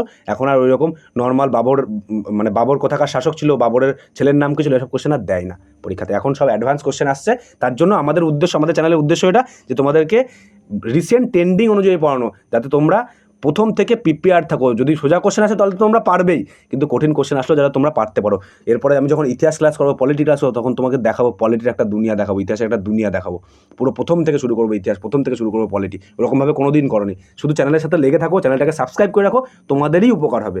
আমার কিছু না বলা ভুল, আমার তো স্বার্থ অবশ্যই আছে। তোমরা সাবস্ক্রাইব করলে আমার ভিউ বাড়বে, সব কিছু, কিন্তু সাথে সাথে তোমাদের ফ্রিতে তোমরা সমস্ত কিছু পাবে, বুঝতে পারলে? চ্যানেল সাবস্ক্রাইব অবশ্যই করো, সাথে টেলিগ্রামও জয়েন হও, নাহলে এইসব নোটগুলো পাবে না। এই নোট আমার নিজের হাতের তৈরি নোট, এরকম নোট কোথাও পাবে না, কেউ দেবে না। টেলিগ্রামে অবশ্যই জয়েন হয়ে যাও। তারপরে কি বলছে, যে এবার আমি যে বললাম, যে আমি এখানে কি বলেছিলাম, যে এটা হলো শ্বেত বামন, এটা হলো কালো বামন। আচ্ছা, শ্বেত বামন আর কালো বামন আমি যেহেতু বাংলায় বলে যাচ্ছি, এটাকে আমি ইংলিশে বলি। এটাকে হোয়াইট ডুয়ার্স বলা হয়, এটাকে ব্ল্যাক ডুয়ার্স বলা হয়। বুঝতে পারছো? হোয়াইট মানে সাদা, ব্ল্যাক মানে কালো, শ্বেত আর কালো, এগুলোকে বলছে। আর এই যে নিউটন তারাই বলা হয়, এগুলো সব, এগুলোর বাংলা ইংলিশ দুটোই সমান, বুঝতে পারো? তো এগুলোর আলাদা নাম নেই, যেগুলো ইংলিশের নাম আলাদা আছে সেগুলো আমি বলে দেবো। তো তো এবার তারপরে বলছে যে তোমার মনে হতেই পারে যে আমি বললাম যে তারা দুদিকে যাচ্ছে, একটা হলো শ্বেত বামন কালো বামনের দিকে যাচ্ছে, একটা হলো আমার নিউটন তারার দিকে যাচ্ছে। তোমার মনে হতে পারে যে দুদিকে চলে গেল, তো তারা দুটো ভাগে ভাগ হয়ে গেল। তো এবার যে ভাগ হলো এটা কিভাবে ভাগ হলো, মানে ভাগের পরিমাণটা কি, যে বললাম ছোট আর বড়র উপরে বেস করে ভাগ হলো। এই ছোট আর বড়র তো একটা পরিমাপ থাকবে যে কাকে আমরা ছোট বলবো, কাকে আমরা বড় বলবো। এখানে সেটাই বলছে। এই জিনিসটাকে আমি একটু মুছে দিই, হ্যাঁ, এই জিনিসটা আর লাগবে না, আমার বোঝানো হয়ে গেছে, আমি মুছে দিই। এবার বলি যে চন্দ্রশেখর সীমা কি বলছে, ভারতীয় বিজ্ঞানী চন্দ্রশেখর বলেছেন যদি কোনো তারা সূর্য থেকে 1.5 গুণ মানে 1.5 গুণ বড় হয় তখন সেটি ব্ল্যাক হোলে পরিণত হয়। ব্ল্যাক হোল মানে কি, যেটা নিচের দিকে গেছিলো, মনে আছে তো, নিচের দিকে নিউটন তারা গেছিলো, নিউটন তারা তো ব্ল্যাক হোল, যেখানে বললাম নিউটন তারা ব্ল্যাক হোল, যেটা নিচের দিকে গেছিলো ওটা ব্ল্যাক হোলে পরিণত হয়। আর যদি কোনো তারা সূর্য থেকে 1.5 গুণ বা 1.5 গুণ ছোট হয় সেটি পরিণত হবে কালো বামন, মানে শ্বেত বামন কালো বামন, এই কালো বামনে। এটিকে বলা হয় চন্দ্রশেখর সীমা। তোমাদের কোশ্চেনে আসতেই পারে চন্দ্রশেখর সীমা, আসতে পারে কি, আসেও, প্রচুর কোশ্চেন এসে চন্দ্রশেখর সীমার দেখো তোমার এখন সব অবজেক্টিভ কোশ্চেন, তোমাকে তো 2 নম্বরের লিখতে হবে না, খুব কমই লিখতে হয়, খুব কম পরীক্ষাতে এরকম লেখা কোশ্চেন থাকে, বেশিরভাগই অবজেক্টিভ টাইপসের কোশ্চেন হয়। সেখানে তোমাকে 1 নম্বরে উত্তর বলতে হয়। তো তোমাকে এত কিছু বললে তো হবে না যে যদি কোনো তারা সূর্য থেকে 1.5 গুণ বড়, এত কিছু থাকবে না। মেন থাকবে যে চন্দ্রশেখর সীমার পরিমাপ কত, পরিমাপ কী দেবে, যে 1.5 গুণ দেবে, কী দেবে 1.5 গুণ, অপশানে 1.5 থাকবে, 1.6 থাকবে, বিভিন্ন কিছু থাকতে পারে, কিন্তু তার মধ্যে 1.5 গুণ হবে। এবার আমার কাছে কথা হলো যে 1.5 গুণ হবে, এটা মাথায় রাখবে, দুদিক থেকেই 1.5 গুণ, বড় হলেও 1.5, ছোট হলেও 1.5, তার মানে উত্তর কিন্তু আলটিমেট 1.5ই হবে। আর এটা আবিষ্কার করেছিল আমাদেরই ভারতীয় বিজ্ঞানী চন্দ্রশেখর, তার জন্য এর নাম দিয়েছে চন্দ্রশেখর সীমা, বুঝতে পারলে। এবং ব্ল্যাক হোলেরও আবিষ্কারক চন্দ্রশেখর। এবার তোমার কাছে কোশ্চেন হতেই পারে যে এখানে বললাম যে দেখো আমি কিন্তু তোমার কি আমি এমনভাবে পড়াবো, আমার কিন্তু আগে থেকেই জানা যে তোমার মনে কি প্রশ্ন আসতে পারে, সেটা আমি আগেই বলে দেবো যে তোমার মনে এখানে প্রশ্ন আসতে পারে যে আমি বললাম যে কোনো তারা যদি সূর্য থেকে 1.5 গুণ বড় হয় তখন সেটা ব্ল্যাক হোলে পরিণত হয়। আচ্ছা, তাহলে তোমার মনে আসতে পারে যে এটা ধরো সূর্য, তো সূর্য কি ব্ল্যাক হোলে পরিণত হবে না শ্বেত বামন কালো বামন অবস্থাতে যাবে, তোমার মনে প্রশ্ন আসতেই পারে। তো এখানে উত্তর হলো সূর্য শ্বেত বামন আর কালো বামন অবস্থাতে যাবে, সূর্য ব্ল্যাক হোল হবে না। কারণ আমি কি বললাম যে ব্ল্যাক হোলে পরিণত হতে গেলে কোনো তারাকে সূর্য থেকে 1.5 গুণ বড় হতে হয়। সূর্য তো তার নিজের থেকে 1.5 গুণ বড় হতে পারে না, সূর্য তো নিজে, এখানে ধরো সূর্য ধরো 0, এর থেকে 1.5 এদিকে, এর থেকে 1.5 এদিকে, এটা প্লাসে, এটা মাইনাসে। তো এবার সূর্য মিডলে দাঁড়িয়ে আছে, সূর্য তো এই পর্যন্ত যেতেই পারেনি, এই পর্যন্ত যাবে তবে না ও ব্ল্যাক হোলে পরিণত হবে। সূর্য, মাথায় রাখবে, সূর্য একটা ছোট তারা, মানে ওরকমভাবে তোমার মনে হতে পারে কি বলছেন স্যার, সূর্য ছোট তারা, সূর্য এত বড়, আমরা ছোটোর থেকে পড়েছি সূর্য পৃথিবী থেকে কত গুণ বড়, তো সূর্য কী করে ছোট তারা হতে পারে, সূর্য সত্যি ছোট তারা। সূর্যের থেকে অনেক লক্ষ লক্ষ বড় বড় তারা আমাদের মহাকাশে অবস্থিত আছে, যেগুলো সম্বন্ধে তোমরা পড়বে, আমি পড়াবো তোমাদেরকে, চাপ নিও না। সূর্য ছোট তারা, সূর্যই শ্বেত বামন কালো বামন অবস্থাতে যাবে। ঠিক আছে, এই পর্যন্ত তোমাদের কাছে ক্লিয়ার যে আমি কি বললাম, ব্ল্যাক হোলের খোঁজ করেন চন্দ্রশেখর। এই কোশ্চেনটাও খুব ইম্পর্টেন্ট কোশ্চেন, স্টার দিয়ে রেখেছি আমি, তোমরা স্টার দিয়ে লিখে নেবে, এগুলো অবজেক্টিভ কোশ্চেন। যে ব্ল্যাক হোলের কে আবিষ্কারক সেটা বলে দেবে, আবিষ্কারক না কে খোঁজ করেছিল, তো সেটা হবে চন্দ্রশেখর। ঠিক আছে, চলো পরের স্লাইডে যাই। পরের স্লাইডে আসে গ্যালাক্সি। এবার আমাকে বলতে হবে যে গ্যালাক্সি কি। আমি প্রথমে একটা ছবি দেখিয়েছিলাম, ছবিটা আরেকবার দেখিয়ে আসি। প্রথমে ছবি দেখিয়েছিলাম, বলেছিলাম যে এই ব্যাপারগুলো দেখতে পাচ্ছ, এগুলো এক একটা গ্যালাক্সি। হ্যাঁ, এবার এই গ্যালাক্সির মধ্যেই, এই প্রত্যেকটা গ্যালাক্সির মধ্যে হাজার হাজার লক্ষ লক্ষ কোটি কোটি নক্ষত্র আছে, মানে সূর্যের মতন, সূর্য তো একটা নক্ষত্র, সূর্যের মতন হাজার হাজার কোটি কোটি নক্ষত্র আছে। এবার প্রত্যেকটা নক্ষত্রের আবার হাজার হাজার কোটি কোটি গ্রহ আছে, আবার প্রত্যেকটা গ্রহেরও হাজার হাজার কোটি কোটি উপগ্রহ আছে। এরকম পুরো মহাকাশে কোটি কোটি গ্যালাক্সি আছে, কোটি কোটি, দেখো কত গ্যালাক্সি দেখতে পাচ্ছ তোমরা, এগুলো সব গ্যালাক্সি, কোটি কোটি গ্যালাক্সি আছে পুরো মহাকাশে। তাহলে ভাবো মহাকাশে তারার সংখ্যা কত, মহাকাশে গ্রহের সংখ্যা কত, মহাকাশে উপগ্রহ সংখ্যা কত। শুধু মহাকাশে তারা গ্রহ উপগ্রহ থাকে না, তার সাথে বামন গ্রহ থাকে, তারপরে পাথর থাকে, আরও অনেক কিছু থাকে মহাকাশে। মহাকাশ পড়তে গেলে মানে ভূগোল এতটাই ইন্টারেস্টিং সাবজেক্ট না, তোমার মানে ভূগোলের প্রেমে পড়ে যাবে, ভূগোল এতটাই ইন্টারেস্টিং সাবজেক্ট। ঠিক আছে, মানে আমার ভূগোল ক্লাস করার পরে আমি এটুকু গ্যারান্টি দিলাম, তুমি ক্লাসটা আজকে রাত 8টার সময় করছো, ঠিক আছে, রাত 8টার থেকে 9টার সময় তোমার ক্লাস শেষ হবে। ক্লাস শেষের পরে তুমি একটু বাইরে বেরোবে, যদি আকাশ ক্লিয়ার থাকে তোমার ইচ্ছা হবে আকাশের দিকে তাকিয়ে একটু দেখি। এরপরে যখন পড়াবো বিভিন্ন সপ্তঋষি পড়াবো, এটা পড়াবো ওটা পড়াবো, কোনটা শুক্র গ্রহ কোনটা কোন গ্রহ, যখন বলবো যে তার অবস্থান কোথায় কোথায় থাকে, তখন তোমার মনে হবে বেরিয়ে একটু আকাশের দিকে তাকিয়ে দেখি যে স্যার এটাকেই বলছিলেন। আর অবশ্যই দেখা উচিত, দেখলে তোমার জিনিসটা আরও বেশি ক্লিয়ার হবে, তোমার চোখেও ভাসবে ওই জিনিসগুলো। ঠিক আছে, চলো তাহলে আমরা ওখানে ফিরে যাই যেখানে আমরা ছিলাম। আমরা কোথায় ছিলাম? যে গ্যালাক্সিতে ছিলাম। তো গ্যালাক্সি কী বলেছে? তারার সমূহকে বলা হয় ছায়াপথ বা গ্যালাক্সি। মানে গ্যালাক্সি হলো ইংলিশে, বাংলায় ছায়াপথ। অ্যাকচুয়ালি তোমাকে ইংলিশ বাংলা দুটোকে মেনটেন করে চলতে হবে, কারণ কখনো কখনো পরীক্ষাতে মানে বাংলা পরীক্ষাতেও ইংলিশটা চলে আসে, ঠিক আছে, তার জন্য দুটোকে মেনটেন করে চলতে হবে। এবার ওটাই বলছে ছায়াপথ বা গ্যালাক্সি কাকে বলা হয়? যেখানে লক্ষ লক্ষ কোটি কোটি একটা তারা এরকম কোটি কোটি কোটি কোটি তারা মিলে একটা গ্যালাক্সি তৈরি হয়। বুঝতে পারলে? এবার তারপরে এবার কোটি কোটি তারা মিলে গ্যালাক্সি তৈরি হচ্ছে। এবার কোটি কোটি তারার মধ্যে আমাদের যে সূর্যও তো একটা তারা, সূর্যও কোনো না কোনো গ্যালাক্সির অন্তর্গত। এবার সেটাই বলছে আমাদের গ্যালাক্সি বা ছায়াপথের নাম হলো মিল্কি ওয়ে। মিল্কি ওয়েটা ইংলিশে কিন্তু মিল্কি ওয়ে। এবার দেখো অনেক সময় কি হয়, মিল্কি ওয়ে কিন্তু ইংলিশ শব্দ, কিন্তু কখনো মিল্কি ওয়ে এইভাবে ইংলিশে না লিখে দিয়ে বাংলা পরীক্ষাতে এইভাবে লিখে দেয়, মিল্কি ওয়ে বাংলায় লিখে দেয় এরকমভাবে। তো এটাও তোমাকে মিল্কি ওয়ে মনে রাখতে হবে, যা আমরা বাংলায় আকাশগঙ্গা বলি, যা বাংলায় আকাশগঙ্গা নামে পরিচিত। তাহলে আমাদের গ্যালাক্সির নাম কি?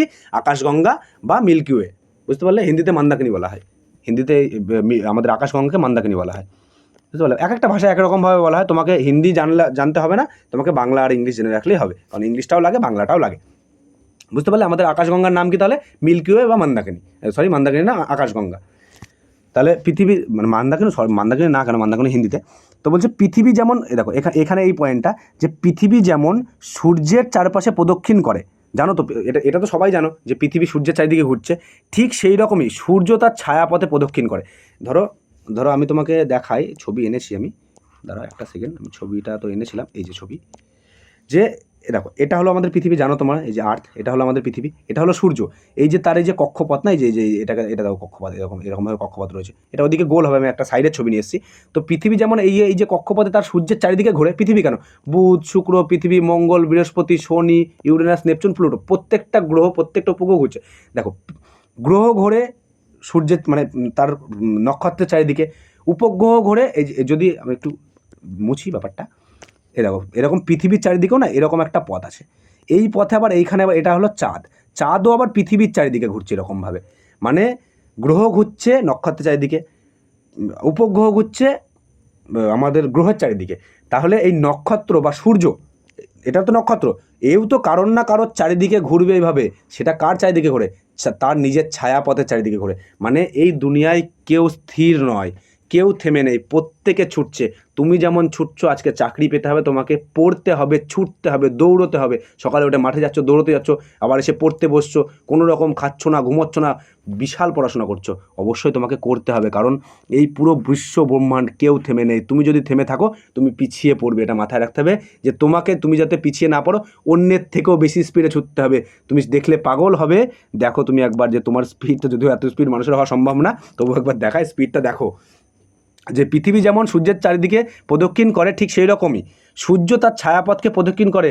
এখানে 250 কিলোমিটার/ঘন্টা আছে, যদিও এটা ভুল ইনফরমেশন, এটা 250 কিলোমিটার/সেকেন্ড হবে, এটা ঘন্টা হবে না, এটা সেকেন্ড হবে, এস হবে, এখানে টাইপিং মিস্টেক আছে। তো এখানে ভাবো 1 সেকেন্ডে, মানে 1 সেকেন্ড মানে কি, তুমি একটা চোখের পাতা ফেলতে ফেলতে 250 কিলোমিটার, সবাই তো জানো 250 কিলোমিটার মানে কত হতে পারে, 250 কিলোমিটার চলে যায় 1 সেকেন্ডে, এত স্পিডে প্রদক্ষিণ করে। এ দেখো 250 কিলোমিটার/সেকেন্ড গতিতে ঘুরছে। সূর্য তার নিজের ছায়াপথকে একবার প্রদক্ষিণ করতে সময় লাগে প্রায় 25 কোটি বছর। মানে সূর্য এটা ধরো সূর্য, ঠিক আছে, সূর্য তার যে ছায়াপথকে ঘুরছে না, এই ঘুরে এখান থেকে শুরু করে এই পর্যন্ত ফিরে আসতে তার সময় লাগে প্রায় 25 কোটি বছর। আর এই যে 25 কোটি বছর সময় লাগছে, এই সময়কেই বলা হয় এক ব্রহ্মাণ্ড বর্ষ। কোশ্চেন আসতেই পারে যে ব্রহ্মাণ্ড বর্ষের সময়সীমা কত, তখন উত্তর হবে 25 কোটি বছর। আবার এমনও আসতে পারে ব্রহ্মাণ্ড বর্ষ কাকে বলা হয়, তখন উত্তর হবে যে সূর্যের তার ছায়াপথে একবার প্রদক্ষিণ করার সময়কেই ব্রহ্মাণ্ড বর্ষ বলা হয়। বোঝা গেল? এই পর্যন্ত সবার কাছে ক্লিয়ার আছে? তাহলে পরেরটুকু পড়ি আমি, যে সূর্যের পরে এবার দেখো এগুলো হলো আমাদের ফ্যাকচুয়াল কোশ্চেন, যে এই ফ্যাকচুয়াল কোশ্চেনগুলোকে তোমাকে পড়তে হবে। এই পুরো পোর্শনটা রয়েছে না, এই পুরো পোর্শনটা ফ্যাকচুয়াল জিনিস দেওয়া রয়েছে, যেগুলো মনে রাখার মতন জিনিস দেওয়া আছে, ঠিক আছে, এগুলোকে তোমাকে মনে রাখতে হবে। তুমি খাতায় নোট করো, আমি তো পিডিএফ দেবো, পিডিএফের সাথে সাথে তোমার চেষ্টা থাকবে যে তুমিও খাতায় নোট করবে। খাতায় নোট করে নিজের নোট পড়তে না ভালো লাগে। যখন পরীক্ষা আসবে না, যখন সামনে পরীক্ষা, ধরো আর 10 দিন রয়েছে পরীক্ষা, তোমাকে রিভিশন করতে হবে, তখন আমার নোট দেখে রিভিশন করলে তোমার ভালো লাগবে না। তুমি যখন নিজের ভাষায় নিজের মতো করে শর্ট নোট করবে, যদিও এটা আমার শর্ট নোটই, এটা আমার নোট, আমার খাতায় এইভাবেই নোট করা আছে, আমি নিজের খাতার নোটটাকেই টাইপ করে নিয়ে এসেছি, আমার খাতায় এইভাবেই নোট করা আছে, সেই নোটটাকে নিয়ে এসেছি, এটা আমার সুবিধার্থে আমি এইভাবে নোট করেছি, আমি এটাকেই পিডিএফ দেবো। কিন্তু তোমার সুবিধা অন্যরকম হতে, তুমি অন্য ভাষায় লিখতে পারো, নিজের মতন করে। অন্য ভাষা মানে কি, তোমার নিজের মাতৃভাষা যেমন টানে তুমি লেখো, সেইভাবে তুমি লিখবে। তাহলে তোমার পরীক্ষার আগে কি চোখ বোলাতে সুবিধা হবে। পরীক্ষার আগে তো আমরা গাদা পড়তে পারবো না, পরীক্ষার আগে আমাদের শুধু রিভিশন করার পালা। তখন ওই 10 দিনে অনেক সাবজেক্ট, ইতিহাস, ভূগোল, বিজ্ঞান, সমস্ত কিছুকে তোমাকে অঙ্ক করতে হবে, জিআই করতে হবে, ইংলিশ করতে হবে, সব কিছুকে ওই 10 দিনের মধ্যে করতে হবে। তখন তোমাকে এত কিছু পড়তে গেলে চলবে না, শুধু একবার করে চোখ বোলাতে হবে। তার জন্য তোমাকে যে এই রকম টাইপসের নোট তৈরি করতে হবে, এই রকম টাইপসের প্রত্যেকটা জিনিসকে এইরকম টাইপসের নোট তৈরি করতে হবে, যাতে তোমার একবার করে পড়তে হয়, যাতে তোমার রিভিশনটা হয়। বুঝতে পারলে? আমি পিডিএফ দিয়ে দেবো আমাদের টেলিগ্রাম চ্যানেলে, তুমি টেলিগ্রাম চ্যানেলে জয়েন হয়ে যাও, সেখান থেকে পিডিএফ অবশ্যই নিয়ে নেবে, নিয়ে নিজের মতন করে নোট করে নেবে। বুঝতে পারলে? আচ্ছা, এখানে ফ্যাকচুয়াল কোশ্চেনগুলো আমি একটু বলে দিই, যে সূর্যের পর আমাদের সবচেয়ে কাছের নক্ষত্রের নাম প্রক্সিমা সেঞ্চুরি। প্রক্সিমা সেঞ্চুরি ব্যাপারটা কি, ধরো আমি একটু আগে বললাম, একটু বুঝিয়ে দিই, তাহলে ব্যাপারটা বুঝতে সুবিধা হবে। ধরো এটা হলো ছায়াপথ, ছায়াপথের মধ্যে এটা ধরো সূর্য ছাড়াও আমি এটা বাকিগুলোকে অন্য কালার নিচ্ছি, যে এরকম আরও নক্ষত্র রয়েছে। তো সূর্য ছাড়াও তো আরও প্রচুর নক্ষত্র রয়েছে, তাই না? সূর্য তো একা নক্ষত্র না, একটা ছায়াপথের, বললাম তো নক্ষত্র, এই যে প্রথমে বললাম তো তারার সমূহকে বলা হয়, তারা বা নক্ষত্র সমূহকে বলা হয় গ্যালাক্সি বা ছায়াপথ। এবার একটা ছায়াপথের মধ্যে তো অনেক নক্ষত্র আছে, তার মধ্যে এটা সূর্য। তো এবার তোমার চোখে সূর্যের সবচেয়ে কাছের ধরো এটা মনে হচ্ছে, ধরো এটা কাছে, আমি অত এক্স্যাক্ট তো মাপছি না, ধরো এটা কাছে। তো এই যে নক্ষত্রটা, এই নক্ষত্রের নাম প্রক্সিমা সেঞ্চুরি। অ্যাকচুয়ালি নাম বলতে আমাদের বিজ্ঞানীরা নাম দিচ্ছে প্রক্সিমা সেঞ্চুরি, মনে রাখতে হবে। এই কোশ্চেন ডিরেক্ট আসে যে সূর্যের কাছে আমাদের সব থেকে কাছের নক্ষত্রের নাম হলো প্রক্সিমা সেঞ্চুরি, এটা তোমাকে মাথায় রাখতে হবে। তারপরে বলছে যে আমাদের ছায়াপথের সবচেয়ে কাছের প্রধান বড় ছায়াপথের নাম যে অ্যান্ড্রোমিবা। বুঝতে পারলে? ধরো এটা আমাদের ছায়াপথ রয়েছে, এর মধ্যে আমাদের সূর্য আরও বহুত কিছু আছে, তার পাশেও তো আরও ছায়াপথ রয়েছে, এখানে তো আরও অনেক ছায়াপথ, এগুলো সব ছায়াপথ, কিন্তু আরও অনেক ছায়াপথ রয়েছে। তার মধ্যে সবথেকে যেটা কাছের, এটা সবথেকে কাছের, এটার নাম হলো অ্যান্ড্রোমিবা। বুঝতে পারলে? প্রক্সিমা সেঞ্চুরি তো আমাদের নক্ষত্র, এটা হলো অ্যান্ড্রোমিবা, সবচেয়ে কাছের ছায়াপথের নাম। এগুলো ফ্যাকচুয়াল জিনিস, এগুলো মাথায় রাখবে। আর সবথেকে বড় কথা না, এই যে অ্যান্ড্রোমিবা, প্রক্সিমা সেঞ্চুরি তুমি অনেক জায়গাতে পেয়ে যাবে, এই অ্যান্ড্রোমিবা আরও যেসব, এই যে সুপার ক্লাস্টার, এইসব জিনিসগুলো না আমার ক্লাস ছাড়া কোথাও পাবে না, আমি গ্যারান্টি দিয়ে দিলাম। বাংলায় তুমি এরকম ক্লাস করিয়ে দেখাও, কেউ করিয়ে দেখা এরকম ক্লাস, গ্যারেন্টি দিয়ে দিলাম, যাও, তাও ফ্রিতে। পেড ব্যাচেও পাওয়া মুশকিল আছে, ঠিক আছে? সবার পেড ব্যাচ তোমার জানা নেই, পেড ব্যাচে সবাই কী করায়, কিন্তু পেড ব্যাচেও পাওয়া মুশকিল আছে। আমার অনেক স্টুডেন্টের কাছে আমি শুনেছি পেড ব্যাচে কেমন ক্লাস করানো হয়, সব জায়গায় আমি জানি। তো ফ্রিতে এরকম ক্লাসকেও দিয়ে দেখা, চ্যালেঞ্জ নিয়ে নিলাম সবার সাথে, যে এরকম ফ্রিতে পুরো এরকম প্রত্যেকটা জিনিসকে সুন্দর করে বুঝিয়ে, প্রত্যেকটা বিষয়ের উপরে ফাউন্ডেশন ক্লাস আপাতত ফ্রিতে কেউ দেয় না, আমরা দিচ্ছি তোমাদের পুরোপুরি। তোমার প্রত্যেকটা গরিব থেকে গরিব ঘরের ছেলে যেন পড়াশোনা থেকে বঞ্চিত না থাকে। আমার একটাই উদ্দেশ্য, যে সবার ক্ষমতা থাকে না 1000 টাকা, 1200 টাকা, 1500 টাকা দিয়ে একটা পেড ব্যাচ কেনার, সবার ক্ষমতা থাকে না, সবার পরিস্থিতি সেমন থাকে না। তো সেখানে দাঁড়িয়ে সবার পাশে দাঁড়ানোই আমার মেন উদ্দেশ্য, যে সবাই যাতে পড়াশোনাটা করতে পারে, তাদের নিজের পায়ে সবাই দাঁড়াতে পারে, সেটাই হলো আমার উদ্দেশ্য। বুঝতে পারলে? তো এটাই বললাম যে অ্যান্ড্রোমিবা পর্যন্ত ক্লিয়ার। এবার বলছে 3টে ছায়াপথের সমূহকে বলা হয় সুপার ক্লাস্টার। ধরো এই একটা ছায়াপথ আছে, এই একটা ছায়াপথ আছে, এই একটা ছায়াপথ আছে, এই 3টে যে ছায়াপথ আছে, এই 3টে ছায়াপথকে যদি আমরা এক করি, এটাকে বলা হয় সুপার ক্লাস্টার। বুঝতে পারলে? 3টে ছায়াপথকে, পাশাপাশি 3টে ছায়াপথকে এক করে সুপার ক্লাস্টার বলা হয়। বলছে সূর্যের সবচেয়ে কাছের, সূর্যের সবচেয়ে কাছের তারা সমূহকে বলা হয় নক্ষত্র। মানে ধরো এটা আমাদের সূর্য রয়েছে, তো এটা ধরো ছায়াপথ, হ্যাঁ, ছায়াপথের মধ্যে সূর্য রয়েছে, সূর্য ছাড়াও তো এখানে আরও অনেক এরকম তারা সমূহ রয়েছে। এই কাছের ধরো এই সার্কেলটা, এর মধ্যে অনেকগুলো তারা রয়েছে, এই সার্কেলটাকে বলা হয় নক্ষত্র। এর মধ্যে মোট 27টা নক্ষত্র আছে, এটা মাথায় রাখবে। মোট নক্ষত্র সংখ্যা কত? 27টি নক্ষত্র, 27 নক্ষত্র আছে, এটা মাথায় রাখবে। তারপরে বলছে নক্ষত্রের পরে তারা সমূহকে বলা হয় তারামণ্ডল। দেখো এইটুকু তো নক্ষত্র, এই যে এইটুকু তো নক্ষত্র। এবার এর বাইরে আমি একটু কালার চেঞ্জ করি, তাহলে ভালো বুঝতে পারবে। এর বাইরে এখানেও তো তারা আছে, আরও তারা আছে। এই যদি আমি একটা সমূহ তৈরি করি, এই জিনিসটাকে বলা হয় তারামণ্ডল। মোট 88টি তারামণ্ডল আছে, এরকম মোট 88টি। অ্যাকচুয়ালি যে 88 যে ব্যাপারটা আমি বলেছি না, অনেক সময় তুমি তুমি অন্য কিছু অন্য কোথাও সার্চ করে দেখতে পারো, সেখানে যদি 89 দিয়ে দেয়, তুমি ভাবলে যে স্যার হয়তো ভুল পড়িয়েছে, কিন্তু অ্যাকচুয়ালি কী জানো তো, যে বর্তমানে এটা 89 হয়ে গেছে, কিন্তু সত্যি এটা 89 হয়ে গেছে। তবুও তুমি বলতে, তাহলে স্যার কেন 88 পড়াচ্ছেন? এখনও সত্যি কথা বলতে এখনও পর্যন্ত কোনো পরীক্ষাতে 89 আসতে দেখা যায়নি। কোনো বড় বই তো এখনও 89 ডেটাটা এন্ট্রি হয়নি, সব জায়গায় 88 আছে। এবং পরীক্ষার বেশিরভাগ কোশ্চেন PYQ বেস কোশ্চেনই হয়, কোনো না কোনো পরীক্ষার থেকে তুলেই কোশ্চেন দেয়। সেখানে 88 অ্যান্সার নিয়েছিল, এরাও এখনও 88 অ্যান্সার নেয়। যদি 88 আর 89 দুটোই অ্যান্সার থাকে, তাহলে তোমাদের যেটা ভালো লাগে সেটা করো, আমি বলতে পারবো না কী অ্যান্সার ওরা নেবে। কিন্তু সত্যি কথা বলতে দুটো অপশানে থাকা উচিত নয়, আর আশা করি থাকবেও না। ঠিক আছে? আর যদি থাকে তোমাদের যেটা ভালো লাগে সেটা করো, আমি দুটোই বলে দিলাম, বুঝতে পারলে? এখানে তোমাদের কপালের উপরে ছাড়তে হবে যে ওরা কোনটা উত্তর নেবে, সেই মুহূর্তে তোমার যেটা মনে পড়বে, যেটা ভালো লাগবে সেটা করে দেবে, ঠিক আছে? আচ্ছা, এবার বলছে তারামণ্ডলে দুটি সপ্তর্ষি আছে, একটা হলো লঘু সপ্তর্ষি, একটা হলো বৃহৎ সপ্তর্ষি। মানে সপ্তর্ষি দুটো আছে, এই যে এরকম দেখবে, একটা এরকম আছে একটা, আর এরকম একটা আছে, একটা ছোট একটা বড় আছে, একটা হলো লঘু, একটা হলো বৃহৎ। দুটি সপ্তর্ষির মাঝে ধ্রুবতারা অবস্থা, এই জায়গায় একটা তারা আছে যেটাকে আমরা ধ্রুব তারা বলি, দুটো সপ্তর্ষির মাঝে তারাটাকে আমরা ধ্রুব তারা বলি, বুঝতে পারলে? এবার এই ফ্যাক্টসটা প্রচুর কোশ্চেন এসছে, যে ফ্যাক্টসটা এখন দাগাচ্ছি, এই যে এটা প্রচুর কোশ্চেন, যে রাতের আকাশে দৃশ্যমান সবচেয়ে উজ্জ্বল বা চকচকে তারা হলো লুব্ধক, মাথায় রাখবে। রাতের আকাশে যে তারা দেখতে পায় তার মধ্যে যেটা সবথেকে চকচক করে, যে তারাটা যেটা সবথেকে চকচক করে সেটা হলো লুব্ধক, বুঝতে পারলে? লুব্ধক, সেটাকে আমরা সিরিয়াস বলি। অনেক সময় কী হয় জানো তো, এই যে লুব্ধক বা সিরিয়াস লেখা আছে না, আমি সিরিয়াসটা ইংলিশে লিখেছি, অনেক সময় বাংলায় এভাবে সিরিয়াস লিখে দেয়, এইভাবে সিরিয়াস লিখে দেয়। পরীক্ষাতে এরকম চলে আসে যে সব থেকে চকচক করে কোন তারা, তখন সিরিয়াস দেখবা এইভাবে থাকে, ইংলিশে থাকে না কিন্তু। আবার লুব্ধকও দেয় না, লুব্ধক তো খুব কমই দেয়, লুব্ধক বাংলাটা লুব্ধক, কিন্তু লুব্ধক খুব কম দেয়, বেশিরভাগ সিরিয়াস দেয়। তো তোমাকে দুটোই মনে রাখতে হবে, আমি যেগুলো মনে রাখতে হবে আমি সবগুলোকে তোমাদের সামনে বলে যাচ্ছি, যাতে তোমাদের কোনো রকম সমস্যা না হয়। এটা বলেছে যে ক্যানিস মেজর বা বৃহৎ, মানে ক্যানিস মেজরের বাংলা করলে বৃহৎ কুকুর হয়, অ্যাকচুয়ালি ক্যানিস মেজরই আসে অপশানে। ক্যানিস মেজর বা গ্রেটার ডগ তারামণ্ডলের অবস্থিত, মানে এই যে তারা বললাম না তারামণ্ডল আছে, আমি তো কী বললাম যে তারামণ্ডল, এই যে 88টা তারামণ্ডল আছে, এই 88 তারামণ্ডলের মধ্যে একটা তারামণ্ডলের নাম ক্যানিস মেজর বা গ্রেটার ডগ, এই তারামণ্ডলের মধ্যে অবস্থিত এই লুব্ধক তারাটা, বুঝতে পারলে? ক্লিয়ার সবার কাছে?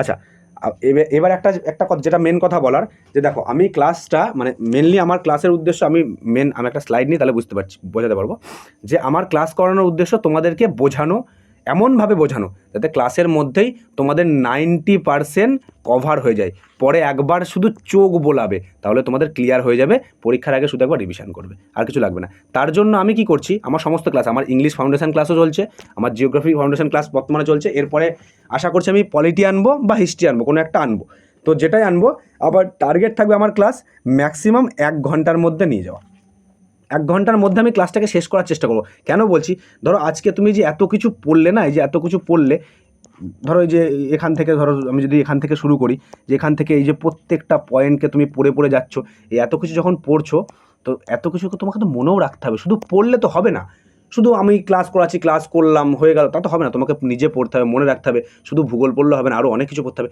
আমাদের সাথে লেখা থাকো, আমরা সব কিছু পড়িয়ে দেবো, কিন্তু সাথে সাথে আরও অনেক কিছু পড়তে হবে, তোমাদের সব কিছু মনেও রাখতে হবে। তার জন্য এটা, যদি তোমার মনে হয় যে আমার ক্লাস ছোট হয়ে যাচ্ছে 1 ঘন্টার থেকে, যদি বলো যে তোমরা 2 ঘন্টা করতে, আমি 2 ঘন্টা করবো, সেটা তোমরা কমেন্টে জানাবে।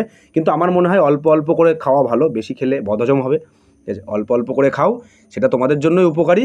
আমি 1 ঘন্টার মধ্যে ক্লাস রাখার চেষ্টা করব, তাহলে তোমরা ভালো বুঝতেও পারবে, তোমাদের প্রত্যেক দিন রিভিশন করতে সুবিধা হবে, পড়তে সুবিধা হবে। প্রত্যেক দিনের পড়া প্রত্যেক দিন পড়তে হয়, আজকে জমিয়ে রাখলাম, কালকে পড়লাম, কখনো সেভাবে পড়াশোনা হয় না। যারা সিরিয়াস স্টুডেন্ট তারা রেগুলার পড়াশোনা করে, রেগুলার রুটিন করে, নিজের মতন করে রুটিন বানাও, দিয়ে দেওয়ালে চিপকে দাও রুটিনটা। প্রত্যেক দিন আমার ক্লাসের রুটিন দেখো, যে কোন কোন টাইমে যে স্যারের ক্লাস রয়েছে, এই টাইমে স্যারের ক্লাস করতে হবে, এই টাইমে আমাকে নিজেকে অঙ্ক করতে হবে, এই টাইমে নিজেকে জিয়া করতে হবে, প্রত্যেকটা রুটিন আলাদা আলাদা করে এভাবে করো। যাই হোক, এই পর্যন্ত আজকে আমার ক্লাস আমি রাখলাম, আরও আমি নিয়ে এসেছিলাম, দেখো তোমাদের যদি বিশ্বাস না হয়, দেখো আমি আরও নিয়ে এসেছি, দেখো আরও সৌরমণ্ডল রয়েছে, আর সূর্য আছে, এসব অনেক কিছু আছে, অররাস, এই সৌরকঙ্কাল, অনেক কিছু আছে, এগুলো তোমাদেরকে পরের দিন ক্লাসে করাবো, কারণ ওখানে আরও অনেক কিছু বলতে হবে, ঠিক আছে? আমি এই পর্যন্ত ক্লাসটাকে রাখছি। অবশ্যই তোমরা আমাদের চ্যানেলকে সাবস্ক্রাইব করবে, আমাদের ক্লাস যদি ভালো লাগে তাহলে অবশ্যই লাইক করবে, আমাদের ক্লাসটাকে বন্ধুদের মাঝে শেয়ার করবে, শেয়ার করবে, লাইক কমেন্ট করবে, কমেন্ট করে জানাবে ক্লাসটা কেমন লাগলো। যদি কোনো কিছু রিকোয়ারমেন্ট থাকে সেটাও কমেন্টে জানাবে, কোথাও বুঝতে না পারলে সেটাও কমেন্টে জানাবে, আমি পরের দিন আবার বুঝিয়ে দেবো। আমি তোমাদের প্রত্যেকের কমেন্ট ফলো রাখবো। আর অবশ্যই মনে করে আমাদের বিদ্যা মন্দির টেলিগ্রাম চ্যানেল, এইটা হলো আমাদের টেলিগ্রাম চ্যানেলের লোগো, এই লোগোটা দেখবে, এখানে ঢুকে যাবে, আমি লিঙ্ক দিয়ে রাখছি, লিঙ্ক থেকে ডাইরেক্ট ডেসক্রিপশানের লিঙ্ক থেকে ডাইরেক্ট ঢুকে যাও। যদি ঢুকতে কোনো সমস্যা হয়, টেলিগ্রামে গিয়ে সার্চ করো বিদ্যা মন্দির, বাংলা ইংলিশে দুটোই লিখবে, লিখে সার্চ করবে, এরকম লোগো দেওয়া বিদ্যা মন্দির চ্যানেল পেয়ে যাবে, সেখানে ঢুকে পড়বে। ঢুকলে কী হবে, তোমরা ক্লাসের নোটিফিকেশান, ফ্রি মক টেস্ট, সমস্ত কিছু এখানে যা যা দেওয়া আছে সব কিছু তোমরা ফ্রিতে পাবে। এর থেকে এখানে তো সব লেখা সম্ভব হয়নি, আরও অনেক কিছু তোমাদেরকে ফ্রিতে দেবো। তোমরা দেখো না তোমাদেরকে ফ্রিতে কী কী দিই, শুধু একবার দেখো, মানে শুধু সাথে লেগে থাকো, দেখো কী কী দিই, বুঝতে পারলে? চলো আজকের ক্লাস আমি এখানেই শেষ করছি। সবাই ভালো থেকো, সুস্থ থেকো, ভালো করে পড়াশোনা করো। সামনে অনেক অনেক ফর্ম বেরোবে, ভোটটা শুধু যেতে দাও, প্রত্যেকটা পরীক্ষা হবে ভোটের পরে, এখন ভোটের জন্য সব কিছু একটু থমকে আছে, এটাই সময়, মোক্ষম সময়, এই সময়টা তোমরা পড়াশোনা প্রিপারেশনটা ঠিকঠাকভাবে চালিয়ে যাও, তারপরে যেই ভোট বেরোবে পরীক্ষা হবে, পরীক্ষায় বসবে, ক্র্যাক করে চাকরি নিয়ে বেরিয়ে আসবে। ঠিক আছে, আজকের মতো ক্লাস এখানে রাখছি। সবাইকে গুড নাইট, সুস্থ থেকো, ভালো থেকো, মন দিয়ে পড়াশোনা করো। টাটা সবাইকে।